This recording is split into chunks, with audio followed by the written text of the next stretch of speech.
If you would like to be the Home Affairs Minister if Labor is in government in a few weeks. Yes.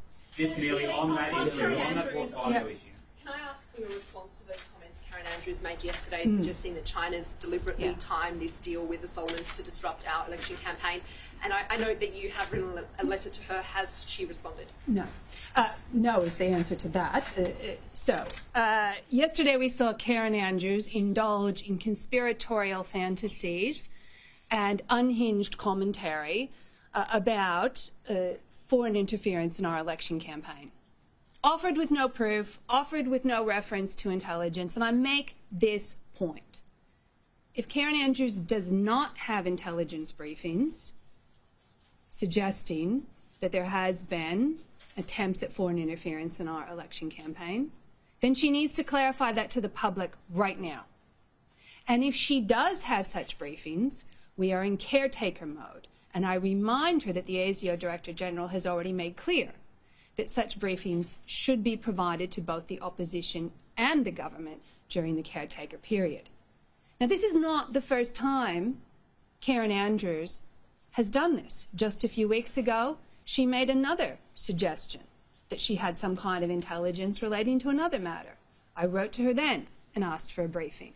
We've repeatedly requested such a briefing. Nothing has been forthcoming.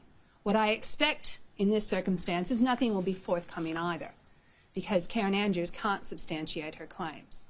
And if she can, then she needs to ensure that the Labor opposition, as the alternate government, is briefed. Well, hang on a second. I'll create a little bit of order here. We'll go to James, then we'll hop over here, and then we'll bounce over there. Yep. You mentioned, Ms Keneally, that you want to be Home Affairs Minister if Labor wins government. On that issue, why then did you tell Labor for Refugees at the 2021 conference that you would welcome an approach by that group, Labor for Refugees, to end the offshore processing regime if Labor wins government? Well, I haven't seen that information that you're sharing there with me, and I said this morning on Sky News, but let me be clear. Our policy is Operation Sovereign Borders. Regional resettlement, boat turnbacks were safe to do so, and offshore processing. And let me... No, I did not. So why are they saying you did? I don't know. You'd have to ask them. But let me be clear. If you attempt to come to Australia by boat, you will not make it. You will be turned back, or you will be sent for offshore processing in Nauru. Okay, we'll hop over here. Yep. Just in regards to the Solomon Islands deal, should China allow the Solomon Islands to release that security pact? And if there are Chinese troops in the Solomon Islands, what does that mean potentially for Australian security detail in the islands? Well, first of all, the Solomon Islands are a sovereign nation. I'm going to let them make their own decisions about what they release and don't release. But I make this point. The Australian government, the Morrison government, was warned that China was seeking to strike a deal with the Solomon Islands. We saw yesterday the extraordinary commentary from the head of the Office of National Intelligence, Andrew Shearer, saying this was not an intelligence failure.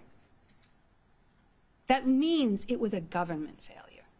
It was a failure by Mr. Morrison not to seek to speak to Prime Minister Salgavari. It was a failure by Mr. Morrison not to send his foreign minister to the Solomon Islands. Mr. Morrison dropped the ball here in what has been the most significant national security failure since World War II. And as a result, Australia is less safe.